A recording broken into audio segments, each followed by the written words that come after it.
Hi guys, welcome to Jolly Gardens. I'm Joy, I'm Holly. and we just wanted to take a moment today to talk to you about what we wish we knew when we started gardening. So every Sunday night we come out on the patio and we make a fire, and we just wanted to share that with you guys today and talk about 5 things we wish we knew when we started gardening. So the first one is start small. So we have pretty much, you have ashes on your face. No. Yeah. We've pretty much always gardened with our families, since we were kids. So, I was a homesteader kid before it was cool. right before homesteading was popular, Holly's family was a homesteader in Arkansas, and Not really, but I started watching all these videos and I was like, I guess we were homesteaders. now that you know more about what it is. Yeah. And my grandparents had huge gardens, and my mom had a huge garden, so we've always gardened. But together, really, we mostly gardened. We grew what? Peppers, tomatoes, and okra. Always okra. Always okra. Holly is the okra king. So we King? grew queen. Holly's the okra queen. You're the king and the queen.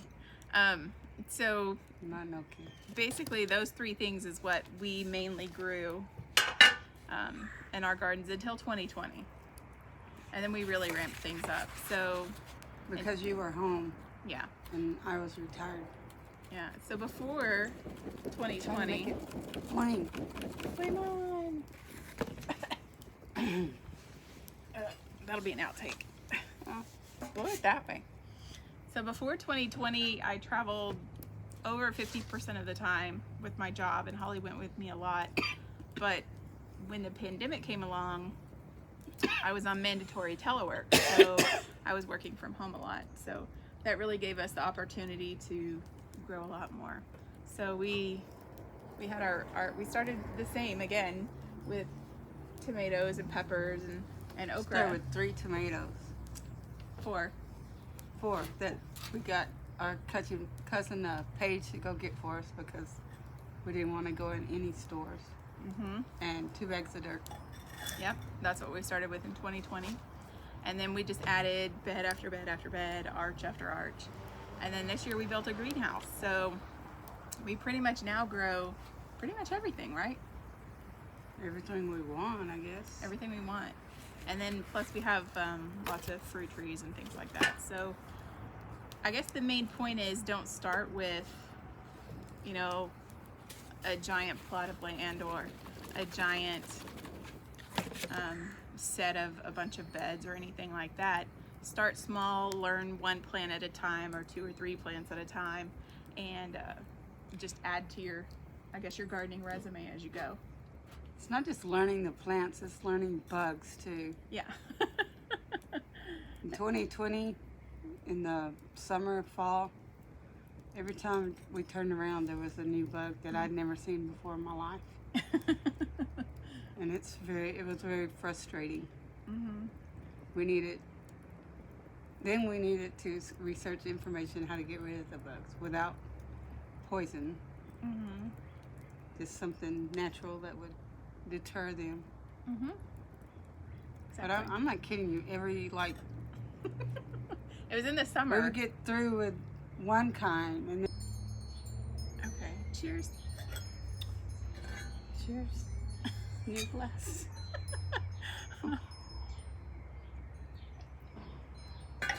The fire was too smoky, so we had to put it out. So, continuing on.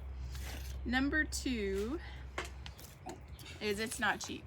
So there are some startup costs involved, like for wood for beds, if you're building beds, soil amendments, things like that, and all of that stuff can add up. But basically it's just an initial cost, and then every year you don't have to refill the beds. You can just top them off and amend them.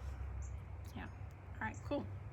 So number 3 is it's not perfect. So there are going to be bugs. There's going to be diseases that you have to contend with. Like Holly was talking about, the bugs that in the summer of 2020, every time we looked around, there was a new bug that we had to deal with. So just know that there are going to be successes and failures. And really, we call a lot of things experiments. So we can learn from those, and all of our successes and failures we'll share with you too, so you can learn from them too. I personally experimented with the bugs because I came out one day and there was like 90 leaf-footed. Leaf miners? No, the leaf-foot, the little red ones. The leaf-foot ones, you know, that were Yeah. on the squashes or whatever. And I just went and got a bottle of Windex because I was like cussing so bad. And I just sprayed them and it froze them. It killed them like in mid whatever. And then I rinsed it off with a water hose. So that saved the squash for a little while Yep. till the other shit came. So, Like leaf miners, Mhm. but what's the sucking bugs? The aphids. aphids. Oh, I hate aphids. they make me want to throw up. Yeah, they're gross. And But they'll die under Windex too. yeah, and they'll die when it freezes. But I think my least favorite is the squash vine borer. Yeah. So the point is, there are lots of bugs and there are lots of diseases that you might have to deal with, and your garden's not going to be perfect ever. So regardless of what you see on the internet, just know that your garden's not going to be perfect. So number 4 is there's a difference between dirt and soil. So Which I didn't know. yeah, I didn't either. So you can I mean, I knew the difference between, like, oh, I just say, oh, this is good dirt. I didn't call it soil. It's like all of this that my mom's been, I don't know what you call it, like, she's just been working it for 20 years. So it's good dirt. That's what I call it, but actually it's good soil. The top layer of it. Yep. So we made the mistake of, we filled a bed with a bagged landscapers mix, and we didn't know the difference, and thought we could just It plant. was cheap. Yeah, it was cheap. And we thought we could just plant, you know, whatever in it, squash, tomatoes, whatever. And there were no nutrients, and it was breaking down and probably stealing nitrogen from the plants also. So really the what you put into your soil and how you build your soil, that's the basis for everything in the garden. Anything else you want to add to that? Okay. Nope. Want to cheers? Cheers to soil. Soil. Soil. Do you say soul or do you say soil? I say soil. And bull and all. I don't know what I say. Number 5 is there some basics that you need to know about every plant, right? So timing, water needs, nutrients or soil that it needs, and also like the number of sunlight hours. And if you know that about any plant, you can pretty much be successful. So you remember one time we planted cucumbers on the white fence over here, and they didn't do anything, but they didn't get enough sunlight, and we didn't really know that at the time that was a problem. And one time we planted beans over here. This is pre-2020, so one time we planted beans over here in the fall, and it was just too late for them, and they didn't make it either. And so really, if you know these 4 basic things about any plant, you can be successful with it. Most of our early failures boil down to doing one of these 4 things wrong.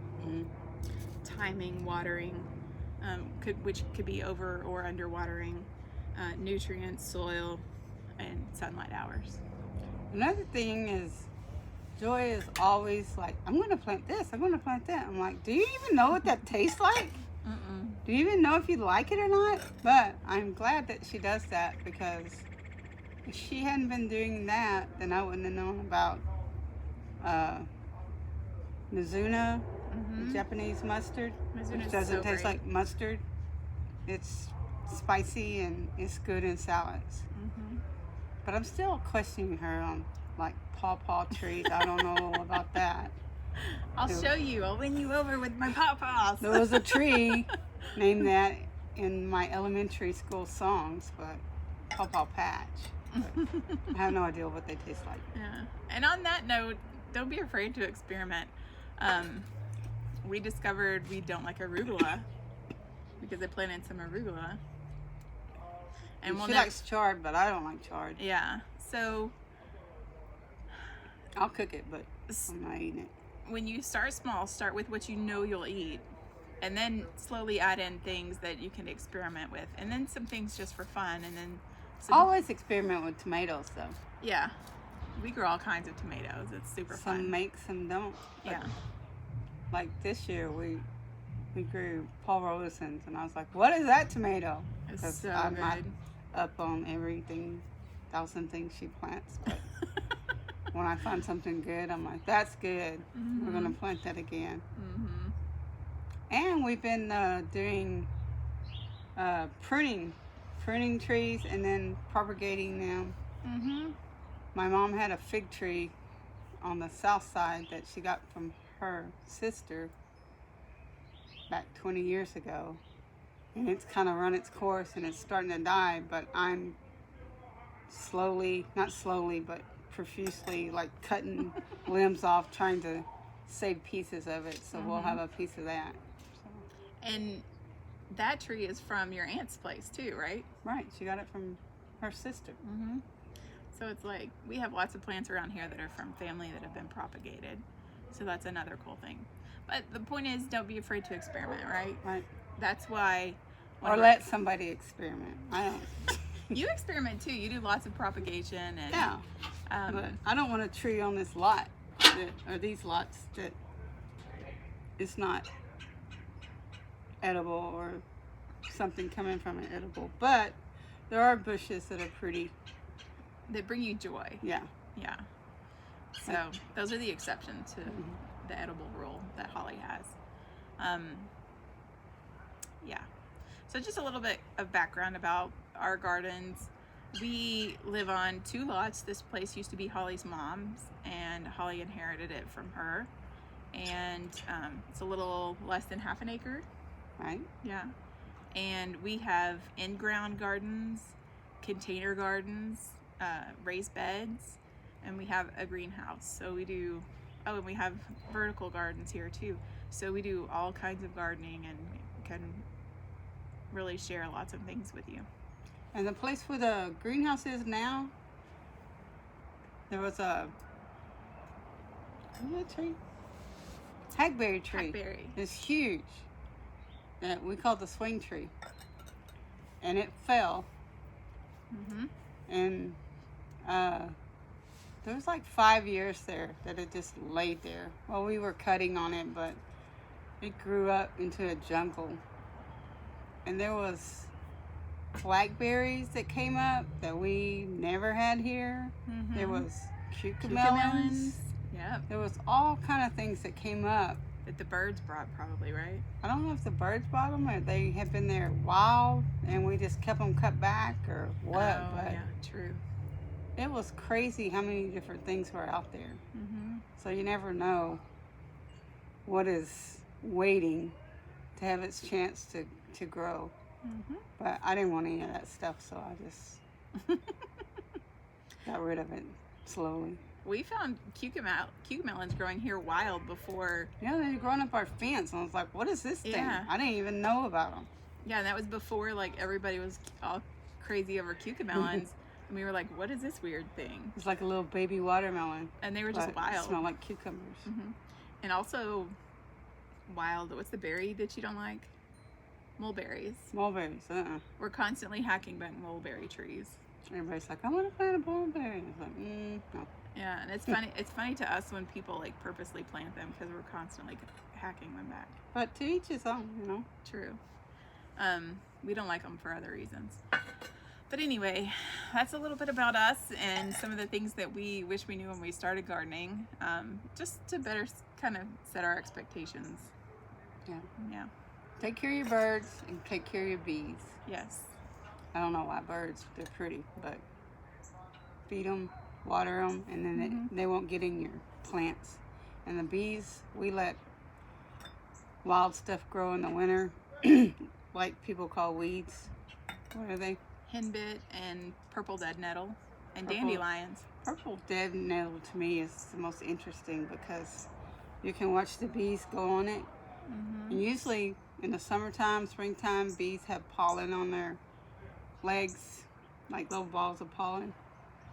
But with that henbit, it's red pollen, and it looks so weird, but it feeds them in the wintertime. Mm-hmm. So they'll stick around, and they'll come back and pollinate your plants Right. afterwards.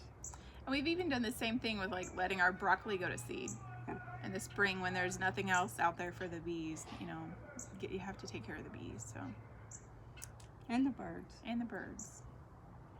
City birds. Yes. Yeah. Cheers. Cheers. Thanks for joining us, you guys. We'll see you next time.